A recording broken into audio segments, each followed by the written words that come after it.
அடாடாடாடாடாடாடாடா என்னமா பளபளன்னு இருக்குப்பா கட்சி. வெளியிலேயே ரெண்டு சிலை தக தக தக தகன்னு மின்னுதியா.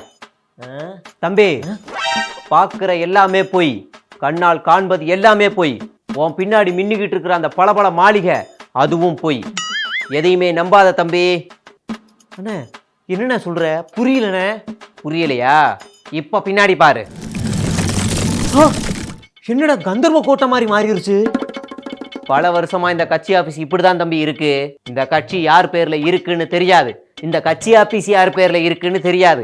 இந்த இலை யார்கிட்ட இருக்குன்னு தெரியாது. உண்மையான தொண்டர்கள் யார்கிட்ட இருக்காங்கன்னு தெரியாது. அம்மாவின் உண்மையான விசுவாசிகள் இப்ப இங்க எங்க இருக்காங்கன்னு தெரியாது. அப்போ எம்ஜிஆரா? அம்மாவே இல்லைன்னு சொல்லிக்கிட்டு இருக்கிற நீ எம்ஜிஆருக்கு போய்கிட்டு இருக்கிற. சரி, இப்ப இந்த கட்சியில யாருக்கு தான் விசுவாசமா இருக்கணும் அதையாவது சொல்லுங்க.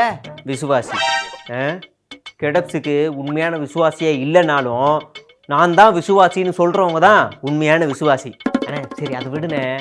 எப்படி கலகலன்னு இருந்தா கட்சி ஆஃபீஸு, இன்னைக்கு இப்படி வெறிச்சோடி கிடக்குதே, அதுக்கு என்னென்ன காரணம் அதை சொல்லுங்கண்ணே.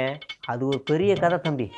எங்கள் மாசேக்கு தலக்கணம், ஆணவம், அகம்பாவம் அந்த மாதிரி நிறைய ஏறி போய் நான் தான் கட்சி, எனக்கு மட்டும்தான் எல்லாமே, என்கிட்ட தான் நீங்கள் கேட்கணும், கட்சி வரலாறு யாராவது ரோட்டில் யாராவது பார்த்து கேட்டால் கூட ஏன் வரலாறு தான் சொல்லணும், அப்படி பேசி வச்சு அந்த மாதிரி ஒரு மாதிரி நடத்திக்கிட்டு இருக்காரு.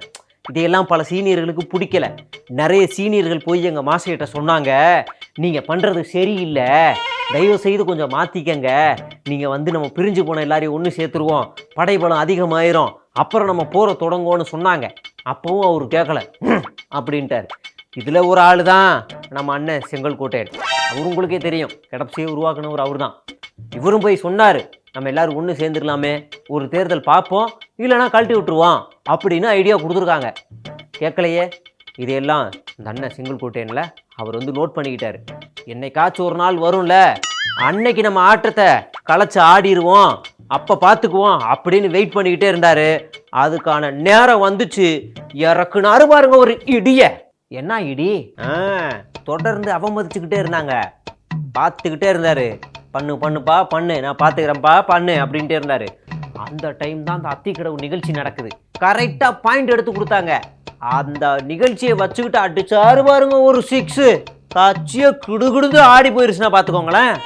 அதாவது அந்த நிகழ்ச்சியில அண்ணன் பட்டுன்னு பாயிண்ட் எடுத்தார். எங்கேயோ எம்ஜிஆர் போட்டோவை காணோம், எங்கேயோ அம்மா போட்டோவை காணோம், ஐயோயோ அம்மான்னு எடுத்து விட்டாரு பாருங்க ஒரு சென்டிமெண்ட் 6.